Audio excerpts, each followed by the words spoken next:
اور کتاب یعنی قرآن میں مریم کا بھی تذکرہ کرو، جب وہ اپنے لوگوں سے الگ ہو کر مکان کے مشرقی حصے میں چلی گئیں، پھر انہوں نے ان کی طرف سے پردہ کر لیا، تو ہم نے ان کی طرف اپنا فرشتہ بھیجا، سو وہ ان کے سامنے ایک خوبصورت مرد کی صورت میں آیا۔ مریم بولی کہ اگر تم پرہیزگار ہو تو میں تم سے بچنے کے لیے رحمان کی پناہ لیتی ہوں۔ فرشتے نے کہا کہ میں تو تمہارے پروردگار کا بھیجا ہوا یعنی فرشتہ ہوں، اور اس لیے آیا ہوں کہ تمہیں پاکیزہ لڑکا بخشوں۔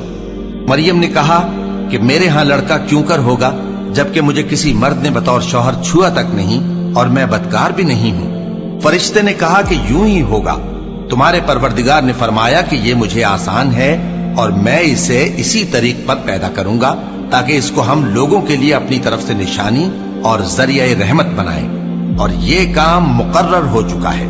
چنانچہ وہ اس بچے کے ساتھ حاملہ ہو گئیں اور اسے لے کر ایک دور جگہ چلی گئیں۔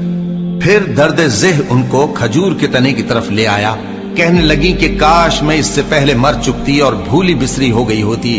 تب ان کے ٹیلے کے نیچے کی جانب سے فرشتے نے ان کو آواز دی کہ غمناک نہ ہو، تمہارے پروردگار نے تمہارے نیچے ایک چشمہ پیدا کر دیا ہے، اور کھجور کے تنے کو پکڑ کر اپنی طرف ہلاؤ، وہ تم پر تازہ عمدہ کھجوریں گرائے گا، تو کھاؤ اور پیو اور آنکھیں ٹھنڈی کرو۔ اگر تم کسی آدمی کو دیکھو تو کہنا کہ میں نے اللہ کے لیے روزے کی منت مانی، تو آج میں کسی آدمی سے ہرگز کلام نہیں کروں گی۔ پھر وہ اس بچے کو اٹھا کر اپنی برادری والوں کے پاس لے آئیں۔ وہ کہنے لگے کہ مریم یہ تو نے برا کام کیا، اے ہارون کی بہن، نہ تو تیرا باپ ہی برا آدمی تھا اور نہ تیری ماں ہی بدکار تھی۔ تو مریم نے اس بچے کی طرف اشارہ کیا۔ وہ بولے کہ ہم اس سے کہ گود کا بچہ ہے کیسے بات کریں؟ بچے نے کہا کہ میں اللہ کا بندہ ہوں، اس نے مجھے کتاب دی ہے اور نبی بنایا ہے، اور میں جہاں ہوں اور جس حال میں ہوں اس نے مجھے صاحب برکت بنایا ہے، اور جب تک زندہ ہوں مجھ کو نماز اور زکوٰۃ کا ارشاد فرمایا ہے، اور مجھے اپنی ماں کے ساتھ نیک سلوک کرنے والا بنایا ہے، اور سرکش و بدبخت نہیں بنایا۔